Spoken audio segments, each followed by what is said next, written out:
la la. Non. La Vous allez chanter, Thierry, votre prochaine carrière. Chanteur. Vous allez intégrer le groupe. C'est fou comme vous brisez des carrières dans Non, le... mais au contraire, je vous encourage. C'est fou, quand C'est même. extrêmement sincère. Regardez, j'ai de l'émotion dans la voix en vous disant ça. Bon, ça a été leur premier succès. Oui. Skip the Use, littéralement traduit, passer par-delà sauter les usages. Skip the Use, passer au-delà des usages. C'est un groupe français, c'est un groupe du nord de la France. Ils sont très attachés à leurs origines des Hauts-de-France. Et d'ailleurs, c'est dans un festival qui s'inscrit de plus en plus dans la vie culturelle des Hauts-de-France, à Arras, le Main Square Festival d'Arras, que nous sommes allés les retrouver. Alors, c'est un groupe, vous savez, dans les vies de groupe, c'est un petit peu comme les vies de couple. Il y a des histoires d'amour, et puis on se sépare, et puis on se retrouve, et puis on se dit, tiens, si on retentait l'aventure. C'est ce qui leur est arrivé l'an passé. Skip the Use s'était séparé en 2016. Ils avaient eu vraiment une nomination Victoire de la musique. Enfin, ils ont vraiment eu un début flamboyant. Et puis Matt Bastard et Yann Stéphanie, les deux membres fondateurs, avaient décidé de vivre des vies un petit peu séparées, des vies artistiques séparées, notamment pour Matt Bastard qui était parti aux États-Unis. C'est un personnage haut en couleur, Matt Bastard. C'est lui vraiment le leader, le chanteur du groupe. Nous l'avons rencontré et vous allez voir que ce jeune homme a vraiment des choses à dire. Regardez.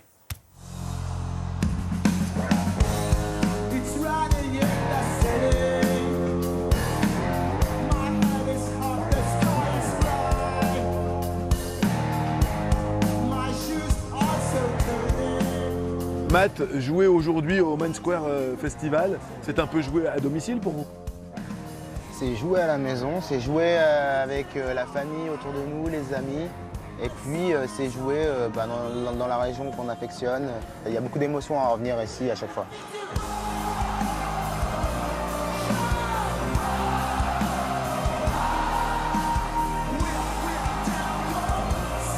Un message toujours fraternel et antiraciste, le respect de la différence, c'est quand même des choses qu'on trouve beaucoup dans votre répertoire. Ouais, tu vois, nous on aime bien écrire faire des photos du monde tel qu'il est, écrire des chansons sur les photos qu'on voit. On aime susciter la prise de position, on aime que les gens ils se sentent acteurs du disque qu'ils sont en train d'écouter ou du concert qu'ils sont en train de regarder.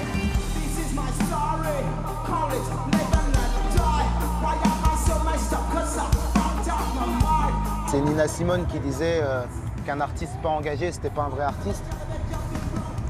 Et je suis assez d'accord avec elle. Je pense qu'un artiste, ça met ses couilles sur la table pour quoi que ce soit, même dans une chanson d'amour. S'il n'est pas engagé dans son propos, il est forcément à côté de la plaque.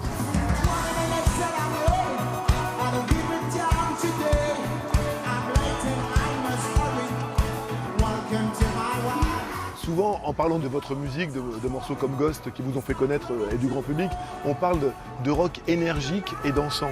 C'est important pour vous que ce soit aussi festif? Ah oui. Quand on fait danser 40 000 personnes, on fait de la musique, les gens ils dansent, ils chantent.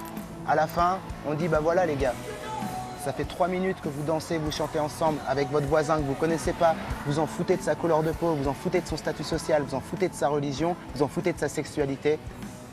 Et pourtant, pendant 3 minutes, vous avez fait quelque chose ensemble. C'est ça le pouvoir de la musique.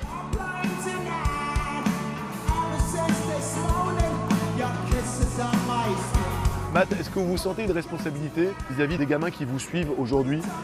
Je me sens concerné et je pense qu'on peut avoir un rôle dans l'ouverture d'esprit des gens.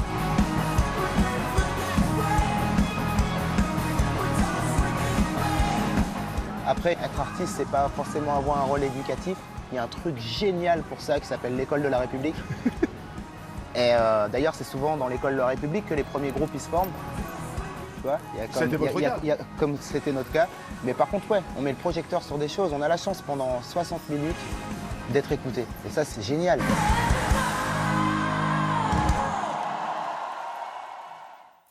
Bon, les gens ont l'air assez contents que Skip the Use se reforme, visiblement. Il y a du Vous avez monde. vu ça, c'était au Main Square Festival de Arras.